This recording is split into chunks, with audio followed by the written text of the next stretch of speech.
The price is right, but is the advice? Today we're going to learn a little bit about the distinctions between some similar technologies that in implementation for your business could make all the difference. Today on Cloud Sherpa.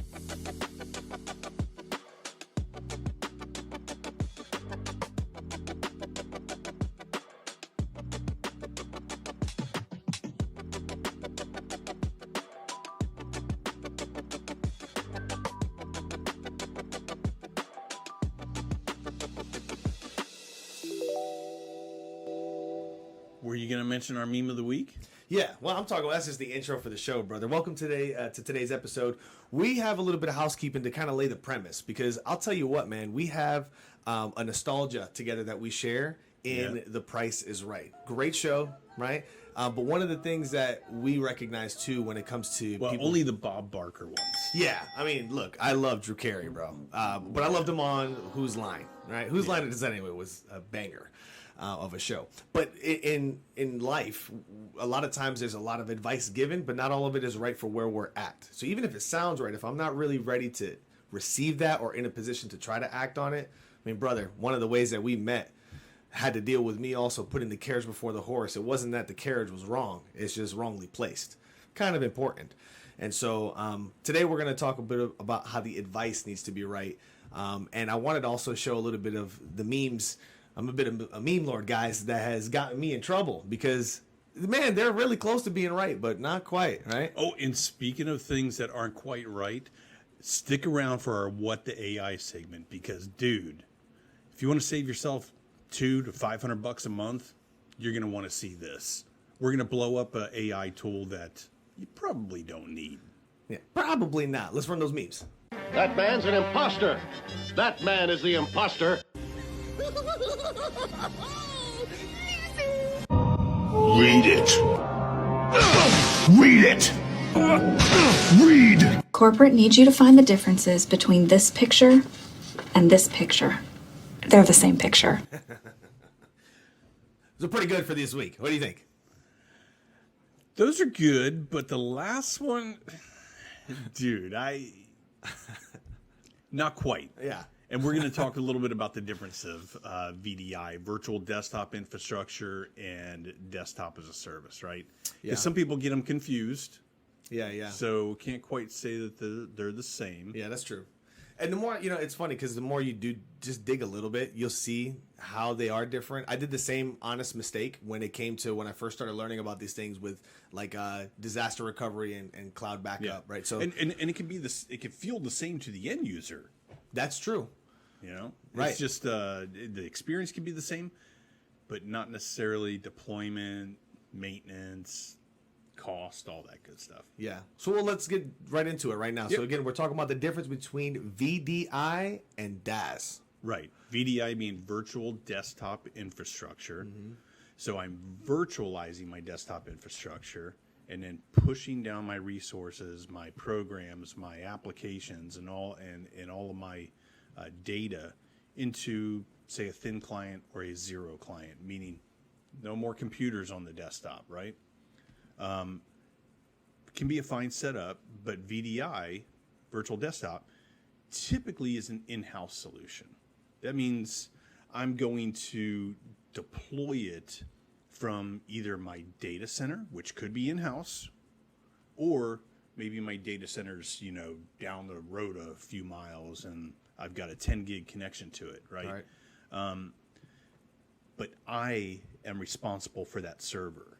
I'm responsible for the maintenance of that server, patching that server, all the upkeep of it. So with DaaS, desktop as a service, it is truly as a service. So I might pay, $60 to $100 per desktop. And of course, that's going to depend upon like what applications and services I have tied to that. And if I'm doing my Microsoft licensing and all that through that provider, right? But everything is in the cloud. Yeah. So now all I do is, hey, give me a gig connection to the cloud. And then I can, run everything. Better yet, the way it's moving today in a DaaS world is I could even have a 100K connection to the cloud and still run my applications at gig speed from the cloud server. So like it'd be like I only have the drip of a traditional garden hose, but I'm getting a fire hose level of connectivity on the other end of that, right? In a DaaS world, you know, from a deployment perspective, so we talk about deployment VDI in-house, but DaaS, all cloud. That means somebody else is taking care of the maintenance. Somebody else is doing all the updates. I don't have to deal with all that. Yeah. And even security too. They handle all of that. I don't have to deal with that. But what's really cool is the way the DaaS has developed is all I need to do is project an image down to your device. So your device could be your cell phone, it could be an iPad, it could be, you know, your computer, it could be a thin client, whatever. Yeah. I'm logging into my session, and I'm not just getting my CPU and my RAM and my applications from the cloud. I'm getting my bandwidth from the cloud. Yeah. So I can be on a cellular connection. I could be on a 3G. Yeah, with a fairly terrible. And running AutoCAD or Revit from the cloud at gig speed. That's the game changer. Yeah. Which too is like, it's interesting. You mentioned security a moment ago, because I think it might be wise, the same way we're going to do this today with VDI and DaaS, that we do this with like SOC and SIEMs, like the difference between those two. Another episode, I think. But in the context of deployment, this is why going into today's episode, it's again, it used to be the price is right. And it might be that the price is right on either one of these from the way they're being presented to you. But if you don't have the resources in-house, then it might seem more expensive, for instance, to go the DaaS route, but it might make more sense in application for your company.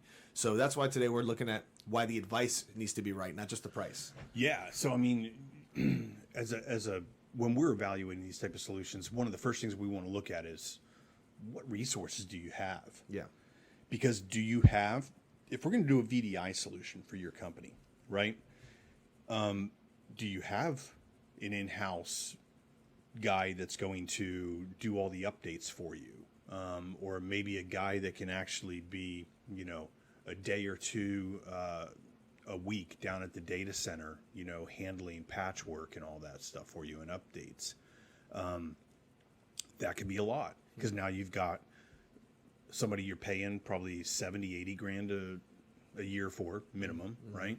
You know, plus benefits. And you've got to maintain the server. So you're buying the server, you're buying the rack at the data center. So you've got all of that, and even the bandwidth you've got to pay for at the data center, and the power and everything. Whereas if it's a solution that's in the cloud, well, they got people managing it, you know? So we've got to take a step back and say, okay, do we even have the resources, you know, to handle something that's partially in-house versus pushing it fully to the cloud? So definitely the big, you know, first step that we got to take. I think it's interesting, because we've run into situations where someone gets to the position, right, the top of their mountain, where they're like, finally, I can execute my level of competencies, and they can't because they're out of people. And you make a good point. Not only is it the cost of like the benefits that for that employee that you have to staff, but then it's also the hiring. Like, you got to find that guy, the talent. And then if security isn't in place, or resources to manage what they're there to do is in place, then you end up shooting yourself in the foot. Yeah, I mean, gosh, we were just talking to a customer last week, right? That, you know, the guy's like, man, I'm a CTO, but I'm coming in every morning and having to handle 300, you know, break fix emails or password resets. And, you know, so I don't even have time to think strategy, because I'm too busy taking care of break fix. Yeah. So the number one thing that customer needed was the project management. He needed somebody. Yeah, great. I'd love to do that in that type of solution and move toward it, or a migration to the cloud for my email or whatever it is. But how am I going to get there? Yeah. I don't have the people to do it. Yeah. No problem. We'll give you the people to do it. Yeah. Yeah. You know? So that's part of knowing who you are, and if you even have the resources to do it. Dude, and think the taking care of just the employee, like the human being that is employed in that spot.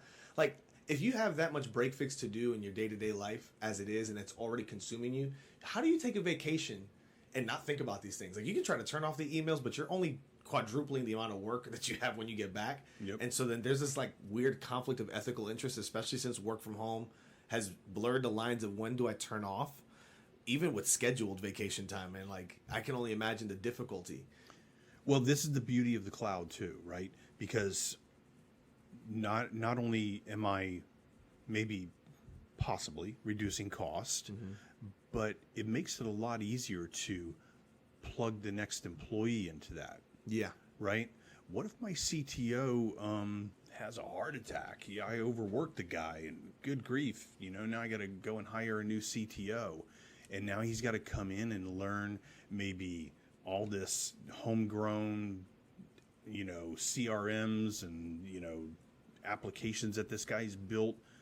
If it's all in the cloud, you just go, well, our desktop as a services with that company, we got our network with this company, we got our security with this company. Yeah. Just set up a meeting with them. They'll, give you a rundown, and, away you go. And it's so much easier to plug into that. Yeah. So scalability and elasticity, all of that becomes so much easier. I want to open up a new location. Cool. I just call up my desktop as a service company and I order, 10 new desktops for that location, and tell them what applications I need on that desktop, what licensing I need. They turn it up, and it can be done in literally a couple of days. Yeah. They get it spun up for you. I put the thin clients or the zero clients out there. Give me an internet connection and a secure router and switch. Away you go. Yeah. Which is, it's interesting too, because the way we as businesses are moving is really the need to be elastic in today's market. Especially, man, if there's anything that impacts the industry specific, then your ability at times to be able to take the competitive edge if you're in a hyper competitive market is speed to market, your ability to solve that problem quick enough for your end user customer. And it doesn't, so it's not to be biased on necessarily either side of VDI or DaaS right now, as much as it is understanding the approach that's appropriate for your business model. Yeah, they're both great solutions. And VDI could be very much the right solution, especially for like an enterprise company where they've got a big IT team. They can handle all the workload. They're handling, break fix every day, and they've got, they got guys a dedicated team. Yeah, siloed, and they've got a call center in-house set up to be able to handle all of the break fix. That's fine. Great. Go for it. I mean, if you've got the team to do it, and you've got the data center.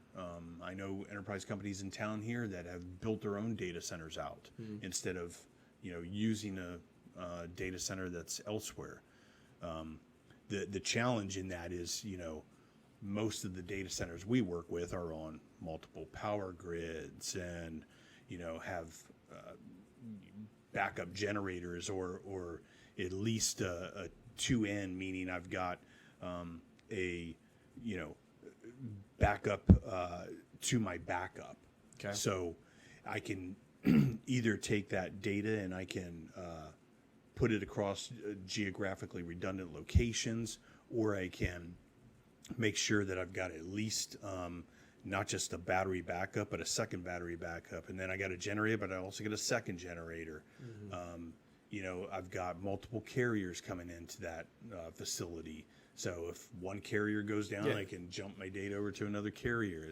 It's all of that kind of stuff. So that's expensive. Yeah, I was about to say that layers of insurance, right? That you're paying for at that point rather than trying to build. Yeah, plus the armed guards with the ARs in the front are kind of a bonus. Yeah, it's a touch, right? Yeah. Which has been cool. We have one coming up that I'd love to be able to do with you, which is to tour one of these data centers and see really the layers physical that are there.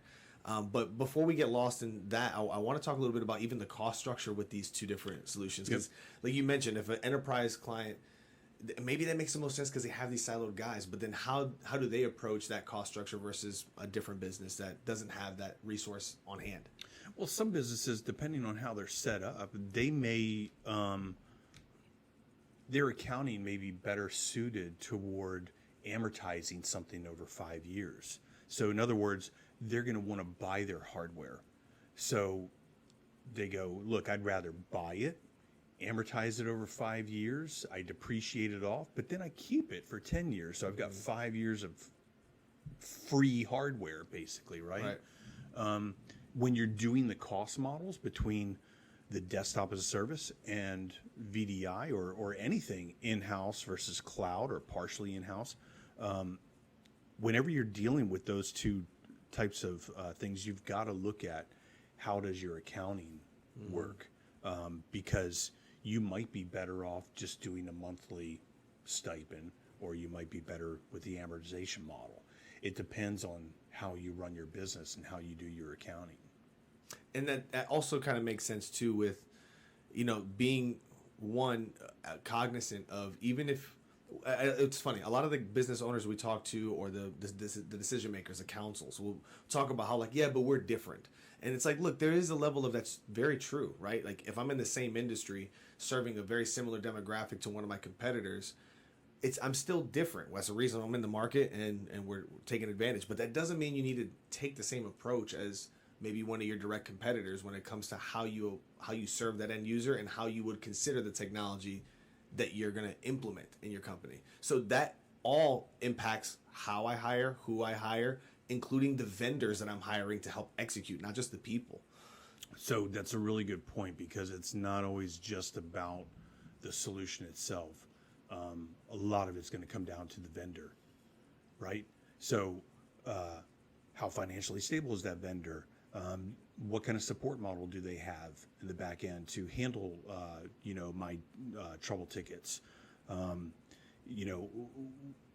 How nimble are they? Are they answering the phone quickly, or do I get a dedicated rep? All of those kind of things play into what's going to make a really good vendor. And that's why we, not just kick the tires on the vendors in terms of their technology, but we're also digging into their contract, because, contracts aren't written for customers, they're written for the vendor. Yeah. And so we want to really dig into it. We want to look at what does that SLA look like? If downtime really does happen, is the SLA going to be important? Most of the time it's not. And so we tell customers all the time, and you hear this, stop looking at the SLA, look at your term and termination clause. Yeah. If the crap hits the fan, how do I get out of a bad relationship? Because that's more key, right? Yeah. And that's happened where we've had to bring in the backup provider because the first one overpromised and underdelivered. Yeah. But this is also true to why, things don't necessarily end up going wrong as much as they start wrong. And so picking on the front end is very important. Curating, procuring in the case of how we conduct ourselves. But even with again, it goes back to the advice that you're getting. You might get advice that is good advice, but doesn't apply to you based on where you're at. Or you might get quoted a price that is exactly right for the sake of what the interests of those who are looking at the budget are concerned with. But if you look at the implied costs by not considering, right, isn't that kind of one of the things that we're called to do even in scripture, right, is count the cost. Mm-hmm. Count the cost. Is the cost just physical? In many cases, no. No, there's a lot of implied costs that should be accounted for as well. Because certainly if you believe a certain way, you're going to act a certain way. And so if I believe that I have to stick to the budget because of what the budget says and what the budget means, it's not that that's not important as much as does it really solve the problem that we even put this budget in place for? Yep. So something else I'd like to get into before we end up rolling for the day. There's a few things also about VDI and DaaS I think we can get into, but I got to ask about this AI approach that you had seen, because one of the things that we love to do on this show is talk about what the AI is at. Different things are happening in AI all the time. It's really fast moving. Mm-hmm. Seems like there's people who are popping up and proclaiming to be experts. Sometimes they got some really good ideas. Other times it's like, this is goofy. Yeah, so think what you're talking about is the one program. So I play around a bit with AI. I use ChatGPT 4 almost every day. I'll toy around with it in one fashion or another. What I look at is if they've got an application, is it just like a skin on top of ChatGPT 4, or is it really something new? Right? Right. So I took a program and I wanted to run a couple prompts, to see, because this program promised that it could tell me if the content, so you could take your content, let's take a snippet of content, maybe from your website or something, drop it into this program, and it's going to tell me, is that AI written or is it human written? Or what percentage of likelihood is it human to AI? And it was kind of surprising results. I'm like, wow. So I put one of our blog posts in there. Yeah. And 99% it came up, right? Yeah. So I'm like, okay, cool. It's realizing that is human written. But then I took other copy that I put in there, and it showed me that it was 100% AI. But I went back to ChatGPT 4 and I said, rewrite this like a human. And what do you think it did? Got a lot closer, right? It ended up getting like ridiculous on the scoring. It was a 100% score, human score. So I'm going, okay, this program is just telling ChatGPT 4 exactly what I just did. Mm-hmm. Rewrite that as a human. Yeah. Yeah. And this is also where, like, it's easy to fall into marketing gimmicks. And look, for all intents and purposes, the presentation of this product is actually pretty dope. Like the ability to be able to just scan and at a glimpse see what it is that's fake versus human, right? Here's the deal. Learn ChatGPT 4, learn prompts, understand how to make a dance, and probably most of the AI tools that are out there today, you don't need them. $25 a month versus $200 minimum for this program. Yeah. Yeah, on the low end. On the low end, it was like $500 to $1,500 on the high end. Yeah, dude, that's some coin. So, and if you're small business, or maybe you're just getting introduced to this, that's still not coin you necessarily got to throw at it. Now, in the context of like the VDI and DaaS conversation we just had, man, maybe you got the money to burn and you're like, I'm so willing to not do that I'm willing to throw the money. Then go for it. Yep. Right? That doesn't mean it's a bad investment. But if you got the willingness to understand how these things work, then you could also understand, like you're saying, when it's just a skin, a facade on the front end of something that you can get for a lot more of an affordable rate that does just as good of a job, and most importantly, accomplishes what you're out to do in the first place. Right. So that wraps up today's episode of Cloud Sherpa. Stick forward to the next. Oh, stick to us, right? However, I'm supposed to sign off here. Let's run that again. That'll sign off, right? This is a sign off. Hey, so that'll wrap up today's episode of Cloud Sherpa. Hope you enjoyed today's episode of The Advice is Right. We're going to probably do a couple more segments like this with some very, I like it. Yeah, close distinguishing subject matters. So let us know if there's something specific. But I think, either socks, seam, we'll probably do something like that next. Or we'll probably touch on some cybersecurity stuff. There's a lot of misinformation out there. Yeah. And disinformation. Yeah, dude, it's just information. Is it good or bad? That's what we're here to help distinguish on. On The Advice is Right here. Thanks for tuning in with Cloud Sherpa. I'm Joey Perez. Derek Roush. Until then, Luke 9:23.